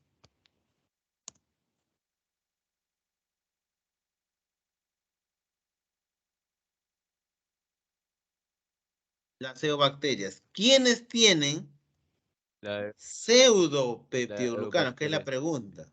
Exactamente, esa es una diferencia, ¿ves? Las eubacterias tienen peptidoglucanos. Las arqueobacterias, como la pregunta, pseudopeptidoglucanos. ¿Está bien? Muy bien. 11.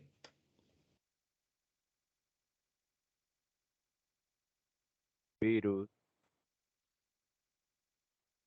Virus. ¿No?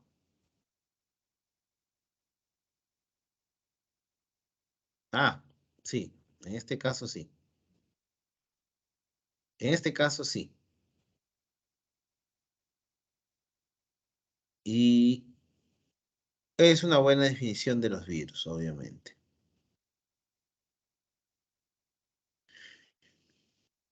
Los virus, para aclarártelo acá un poquito más, para resumir, a ver, si de repente sirve este resumen. Digámoslo así, es cápside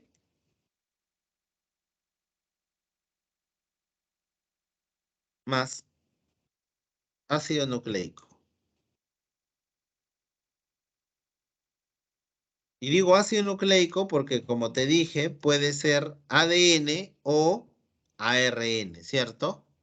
ADN o ARN, ¿correcto? Esto viene a ser, mira, te voy a hacer un pequeño resumen acá. Te voy a hacer un pequeño resumen.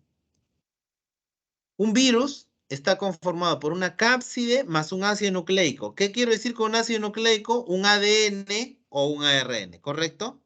¿Cómo es un viroide? A ver, descríbeme un viroide.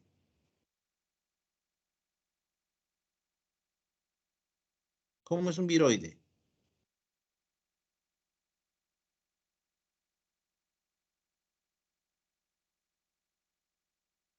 Es un ARN nada más. Un viroide es un ARN. 208 nucleótidos, 250, 300. Hay un margen entre más de 200 a 400 nucleótidos que forman obviamente un ARN. Entonces, este tipo de viroides infectan básicamente plantas. Es un ácido nucleico, pero generalmente de tipo ARN. ¿Y un prión? ¿Qué cosa es un prión? Una proteína, pero infecciosa. Provoca enfermedades relacionadas al sistema nervioso, como te dije, ¿no? Pero es una proteína infecciosa. Entonces, es una forma de diferenciar a todos ellos que son estructuras no celulares capaces de provocar enfermedades. Muy bien. La 13. ¿Cuál es la respuesta en la 13? Priones. Priones. Sí, los priones, justamente es lo que te acabo de decir arribita. ¿Qué son los priones? Proteína infecciosa, dice ahí, ¿no? Así. ¿Y qué dice acá? Partículas proteínicas, obviamente, constituidas por 108 aminoácidos carentes de ácidos nucleicos y que son capaces de provocar justamente enfermedades en el sistema nervioso, ¿no? ¿Qué tipo de enfermedades? Las encefalopatías, por ejemplo. Profesor, entonces todos 14. los priones Sí. tienen 208 aminoácidos. Hasta ahora de los descubiertos sí te cuento, porque así como vimos digámoslo así, en la diapositiva, hay algunos pocos priones que conocemos nada más. Por ejemplo, hay algunas enfermedades relacionadas a priones, como la enfermedad de Creutzfeldt-Jakob. No sé si tú recordarás, es un poco joven de repente, pero en la época de 1990, o sea, hace unos 30 años atrás, hubo una enfermedad, una epidemia conocida como la epidemia de las vacas locas. No sé si se escuchó alguna vez ese término. Fue en Inglaterra que se empezó a ver casos en los cuales las vacas, las reses, por ejemplo, el ganado, se empezaba literalmente a desesperar, ¿no? Algunos hasta se golpeaban contra las cercas de los establos, entre ellos, se retorcían como si estuvieran padeciendo de algún tipo de convulsión entre ellas. Ya se había visto un caso como esos en los 80 en el ganado ovino. Se le llamó en esa época el escrapié que significa comezón. Y era porque el ganado ovino empezaba ellos mismos a jalarse la lana, se arrancaba la lana, se mordían ellos mismos su pelaje como si les estuviera algo provocando comezón. Todas estas patologías están relacionadas al sistema nervioso. Hay casos como el del Kuru, que es una enfermedad también provocada por priones. A lo que yo voy es, a lo mucho, sin temor a equivocarme, serán unas 8, máximo 10 enfermedades que yo conozca, por lo menos, relacionadas a priones. No hay más. No hay más. Y de esas 8 más o menos, como decía, 8, máximo 10, son unas 4 o 5 de las cuales se ha tenido así casos abundantes. En cambio, si yo te dijera virus, ¿cuántos virus conozco? Virus, hay un montón de virus, imagínate, de la influencia, de resfrío, de la gripe, y tú sabes que de influencia hay varios tipos, ¿no? HN1, HN3, RNH, hay coronavirus, obviamente, recuerda que son 7, este de acá que nos ha provocado esta enfermedad, el SARS-CoV-2, es el séptimo miembro de la familia de los coronavirus, ¿no? Hay 6 anteriores a él, y del tipo SARS es el segundo, por eso se llama SARS-CoV-2. Entonces, hay virus, hay un montón, virus de la polio, el virus de la varicela, el virus de la viruela, el virus de la rabia, todas esas enfermedades son provocadas por virus. De virus hay un montón. Pero priones, de los priones conocidos, hasta ahora, si hay algo que hemos visto que tienen como coincidencia, hasta ahora es que tienen 208 aminoácidos. Y por eso la pregunta es válida, ¿no? Hasta ahora, de lo que se ha conocido. No hay muchos priones que conozcamos hasta ahora, ¿no? Pero todos ellos por coincidencia tienen ese número de aminoácidos. Aparecerá alguno con 210, 12 o menos, ¿no? Quién sabe. Ahorita no conocemos, por lo menos. No conocemos. Vamos a ver, siguiente pregunta. A ver, 14. Cápside. Proceden de esas especies de naturaleza lipoproteica. Se presenten algunos virus. Bueno, ¿me dijiste cuál? No, el cápside se presenta en todos los virus. Muy bien, muy bien. Envoltura, ¿cierto? ¿Qué pasa si yo te preguntara estructura que se presenta en algunas bacterias, dándole protección?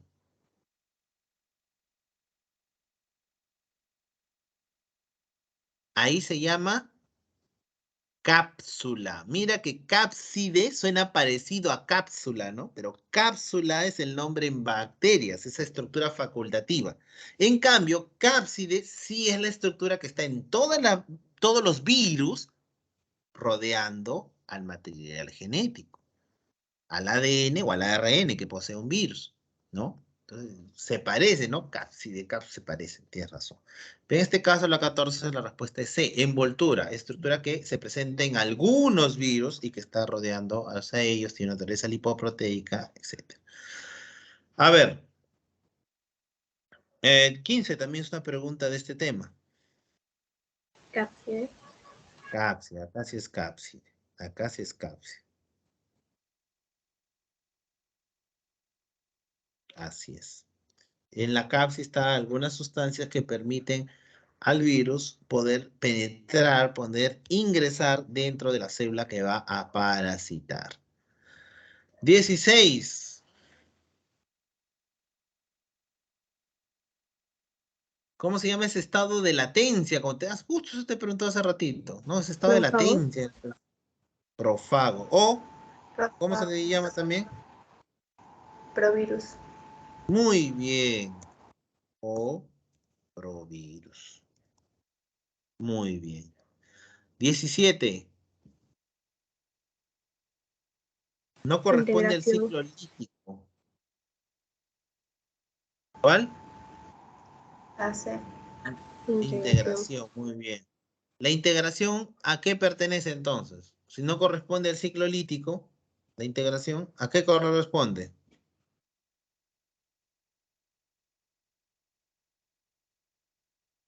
Al ciclo.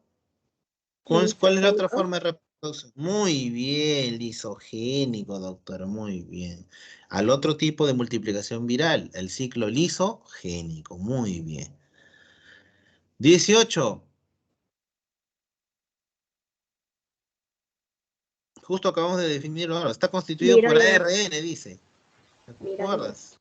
Viroide, doctora, muy bien, viroide. Muy bien. 19 es tema de eucariota y 20 es tema de eucariota. Como sospeché, más te han puesto preguntas de esta unidad. Solamente te han puesto unas 6 preguntas, creo, de acá. Bueno, siendo que eucariota es lo que más viene, pero bueno. Vamos a ver.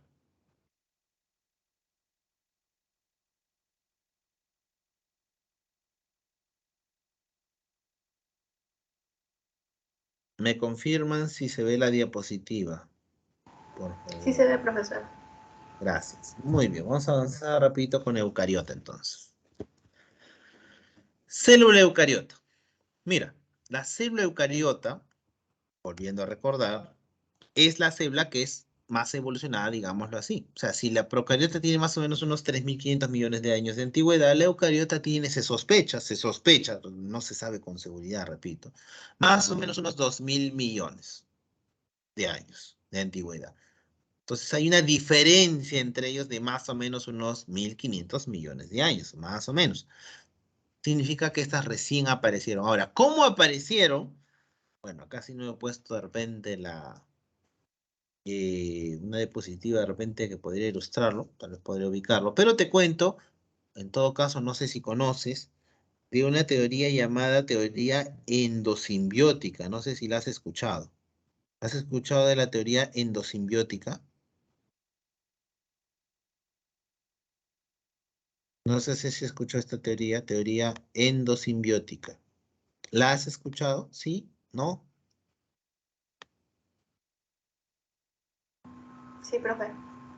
¿Sí? A ver, cuéntame, por favor, ¿qué has escuchado de la teoría endosimbiótica?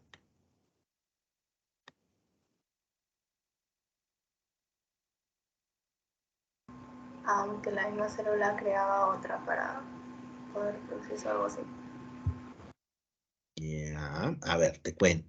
La teoría endosimbiótica, propuesta por una bióloga, una de las mujeres más representativas dentro de la biología del siglo XX.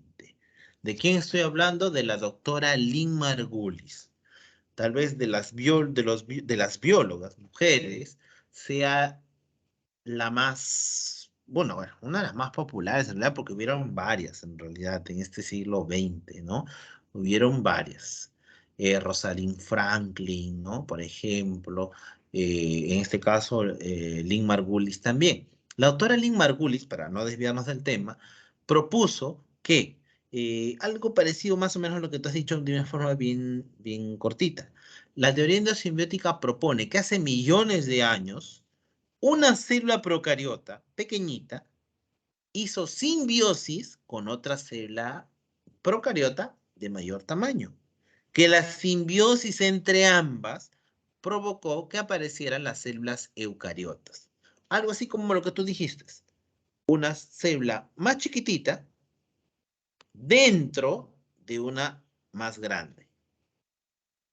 ¿Y por qué digo endosimbiótica? No se la comió, no se la comió, no la destruyó, no, la introdujo dentro de sí. Sí, es cierto, pero no se la comió, no la destruyó, no la digirió, no, sino que ambas se ayudaron. Mutualismo. ¿Cómo así mutualismo? A ver, te explico. Lo que pasa es que según la doctora, repito, Lynn Margulis, esta célula procariota pequeñita tenía una gran capacidad para producir energía. Una capacidad increíble para producir energía. En cambio, esta célula grande no poseía eso. Pero ¿qué ventaja le podía ocasionar a esta célula procariota pequeñita? ¿Sabes qué? Como vas a estar dentro de mí, van a tener que matarme a mí para poder llegar a ti. En otras palabras, yo te voy a proteger. Tú vas a estar protegida dentro de mí. ¿Qué ganó esa procariota pequeñita? Protección. ¿Qué ganó la célula grande? Que ahora va a haber alguien que fabrique energía, que produzca energía, no solo para que ella misma, esa chiquitita, sobreviva, sino para que esta célula grande también. ¿Sabes por qué? Te voy a adelantar de una vez por qué la doctora Margulis sospecha esto. Por este de aquí. Justo está en el gráfico. No sé si puedes reconocer, a ver, no sé si puedes reconocer, no sé si lo que tú conoces te alcanza para saber quién es este de acá, quién está representando este de acá. ¿Sabrías decirme quién es ese? Esa organela, ¿quién está representando?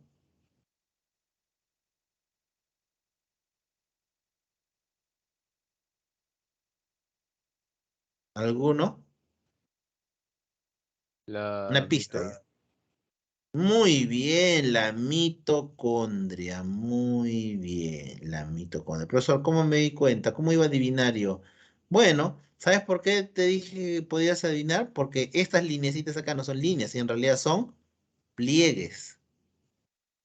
Así, estos pliegues, estas naranjitas, ¿no? Son pliegues. Oye, te pregunto, ¿y qué célula? ¿No te recuerdas una célula que tiene una membrana interna con pliegues?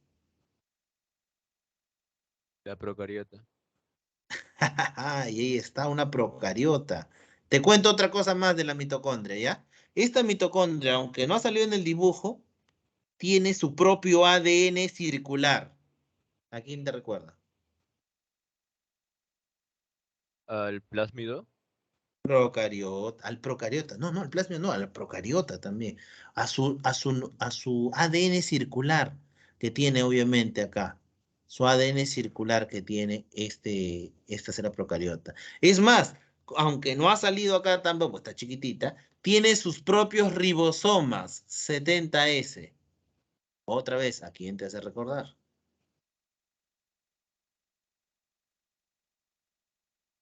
A la célula procariota. A la procariota. Así es. ¿Sabes qué piensa la doctora Margulis? Al observar, miraba la mitocondria y miraba las bacterias, a las protocariotas. Miraba la mitocondria y decía, estos dos se parecen. Tiene sus crestas, tiene su propio ADN circular, tiene sus propios ribosomas. Oye, esto es una procariota diminuta viviendo ahí. De ahí se le vino la idea a la doctora Margulis de que de repente hace millones de años, ¿qué pasó? Pasó que de repente esta mitocondria hace millones de años era un procariota, que se introdujo dentro de este otro procariota mayor y juntos formaron lo que ahora sería la célula eucariota. la cual pertenece a los reinos Protista, Fungi, Plantae y Animalia. O sea, nosotros estamos acá. Eso es lo que piensa la doctora Margulis. ¿Será así? Bueno, no sabemos. Es una teoría, ya te he dicho, es una teoría. Pero por lo menos tiene bastante sustento o explicaría muchas cosas. Eso es lo que piensa la doctora Margulis. Y esa es la base, la conexión entre los dos tipos de células, ¿no? Procariota y eucariota. A ver, rápidamente, no vamos a saltar esta parte, me parece. Acá. Vamos a la estructura. Pared. ¿Quiénes tienen pared? Creo que te adelanté hace ratito y si no, lo vas a ver acá. Algas, hongos y células vegetales. ¿Quiénes tienen pared celular? Las algas, los hongos y las plantitas, las células vegetales. ¿De qué está hecha la pared celular principalmente? De hemicelulosa, de pectina y de quitina. Ahí está anotado esto. Celulosa, hemicelulosa y pectina en el caso de plantas y en los hongos de quitina.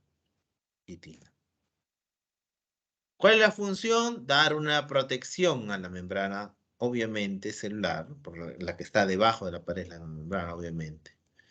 Ahora, hay otro tipo de envoltura alrededor de las células, que es el glucocálix. El glucocálix más bien es una cubierta, pero que no da una protección mecánica, sino una protección, digámoslo así, química. Lo que pasa es que el glucocálix permite el reconocimiento de moléculas y células.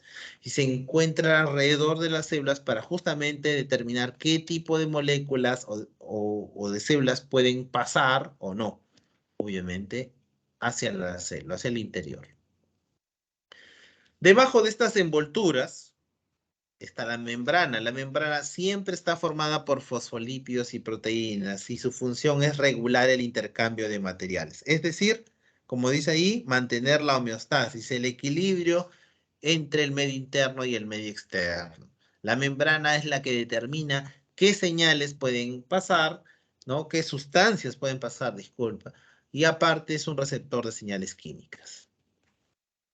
Tiene una apariencia, eh, digamos, muy particular, dependiendo de cada organismo, pero en todas tiene la similitud que tiene una apariencia como un mosaico fluido, dice. Mosaico hace referencia a una distribución asimétrica de proteínas en medio de esta doble capa de fosfolípidos, y fluida es porque esta membrana, a diferencia de la pared celular, la membrana celular es elástica, es móvil, ¿correcto? No es rígida como una pared celular. ¿Cómo es el transporte en la membrana celular? Bueno, el transporte se da mediante dos tipos, básicamente, ¿no? Difusión simple y transporte pasivo y transporte activo. Esos son los dos tipos de transporte que se ve acá, pasivo y activo. Dentro del pasivo encontramos la difusión simple y la difusión facilitada. ¿Cuándo se llama difusión simple? Bueno, como el gráfico quiere indicar acá, cuando las moléculas, al estar en mayor cantidad en un lado de la membrana que del otro, simplemente atraviesan la membrana, los espacios que hay entre los fosfolípidos, por ahí atraviesan. Obviamente, para poder atravesar, estamos hablando de sustancias muy pequeñitas, ¿no? Por ejemplo, ¿quiénes? Agua, por ejemplo, gases como el oxígeno, el CO2, tienen difusión facilitada. Pero también, así como hay difusión facilitada, también, difusión simple, aparte de difusión simple, también hay difusión facilitada. La difusión facilitada es aquel tipo de transporte que se utiliza a través de unas proteínas llamadas permeasas, ¿no? Una especie como si fuera una proteína canal, digámoslo así, para poder pasar de un lado a otro. ¿Correcto? Esa es la difusión facilitada. Ya no puede ser a través de la membrana, sino básicamente por algún tipo de permeasa, de algún tipo de proteína canal que facilite el paso. Y eso es el transporte pasivo. En el transporte activo tenemos el transporte mediante bombas y mediante vesículas. Mediante bombas es aquel transporte que se utiliza unas proteínas especiales llamadas bombas, justamente. ¿Por qué bombas? Porque pueden transportar en contra de la gradiente de concentración. Generan gasto de energía porque van a transportar algo en contra de la gradiente de superficie, de la gradiente de transporte, básicamente, no van en contra de esa gradiente. Ahora, por ejemplo, ese es el caso de la bomba de sodio y potasio, que es la más conocida, ¿no? Pero también hay bomba de, aparte de bomba de sodio y potasio, también hay bomba de calcio, bomba de magnesio, en la cual se pueden transportar, como te puedes dar cuenta, iones, ¿no? Iones que están obviamente en contra de la gradiente de concentración. Y mediante vesículas es porque también una célula puede transportar hacia el interior, ¿no? Eso sería endocitosis. O para sacar algo también de su interior, una célula, eso se llamaría exocitosis. Y las vesículas juegan un papel importante. Entonces, hay endocitosis, si por ejemplo se va a introducir algún elemento hacia la célula, o exocitosis, si se va a sacar al exterior. Transporte, entonces, pasivo, ya dijimos, no implica gasto de energía, y transporte activo sí implica gasto. ¿Ya? Vamos a pasar esta parte acá. Hacia el citoplasma. En el citoplasma vamos a encontrar todas esas estructuras. Acá lo importante es que recuerdes cuál es la función de ellas, ¿correcto? Básicamente. Y vamos a comenzar a describirlas. Citosol viene a ser la parte líquida, acuosa dentro de la célula, es donde están disueltos iones, donde están disueltos glúcidos, lípidos, proteínas. Es la parte líquida, ya está, dentro de la célula, la parte acuosa. Ahora, una célula, tú sabes que hay células que tienen forma estrellada, como en el caso de las neuronas, forma alargada, como en el caso del músculo liso, por ejemplo, forma cúbica, forma cilíndrica. Todas esas formas, ¿cómo las pueden mantener las células? ¿Cómo es que conservan esa forma? Bueno, esto es gracias a que las células poseen un citoesqueleto, un conjunto de proteínas, ¿no? Que están ahí, estas proteínas, microtúbulos, microfilamentos, filamentos intermedios. Este grupo de proteínas le da el armazón estructural que necesita una célula. ¿Para qué? Para conservar su forma, ¿no? Entonces, la función del citoesqueleto es darle armazón a la célula, darle forma. Pero también puede permitir fijar algunas organelas u organoides, porque como parece una telaraña, pues obviamente quedan fijas las organelas en una posición determinada. Aparte, otra diferencia entre una célula eucariota y una procariota, yo te dije que es la cantidad de membranas, ¿no? Tiene múltiples membranas, obviamente, dentro. La membrana principal viene a ser la membrana que rodea al ADN, pues, ¿no? Acá está. La membrana que forma lo que es el núcleo. No sé si te acuerdas su nombre, y si no, miras por acá, ahí está su nombre. ¿Cuál es el nombre que rodea al ADN de una célula? Esta es la carioteca. Bueno, chicos, hay un temblor ahorita. A conservar la calma. Conservar la calma, chicos. Conservar la calma. Sí. Chicos, ¿se ve la diapositiva? Sí, ¿no? Muy bien, ya. La carioteca, como te decía, es tal vez la membrana más importante acá. ¿Por qué? Porque es la que va a determinar prácticamente el nombre. ¿Por qué se llama procariota y eucariota en otra? Procariota, el prefijo cario, no sé si te has dado cuenta, cario está referido al núcleo. Cario es núcleo. Procariota significa antes de un núcleo. Y eucariota, eu significa verdadero, como decir verdadero núcleo. Justamente la diferencia entre una procariota y una eucariota es la presencia de esta membrana que va a aislar al material genético del resto del citoplasma. Y es más, en las células eucariotas, no solamente esta carioteca, mira, carioteca, ¿sabes qué significa teca? Teca significa membrana, o sea, en latín, ¿no?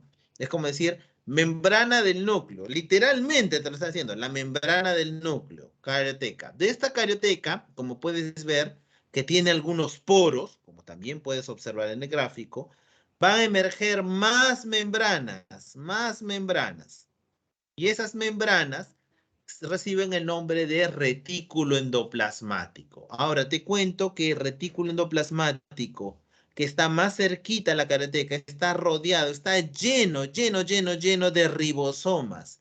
Y por la gran presencia de ribosomas sobre la superficie de este retículo endoplasmático pasa a llamarse retículo endoplasmático rugoso. ¿Rugoso por qué? Por la presencia de los ribosomas. En cambio, la parte más alejada del retículo endoplasmático, que no posee estos ribosomas, que ya no tiene esos ribosomas, pasa a llamarse retículo endoplasmático liso. Retículo endoplasmático liso. ¿Correcto? Muy bien. Ahora, a continuación de este retículo endoplasmático, tenemos un conjunto de membranas, pero estas membranas ya no son continuas como el resto, sino son como sacos, ¿no?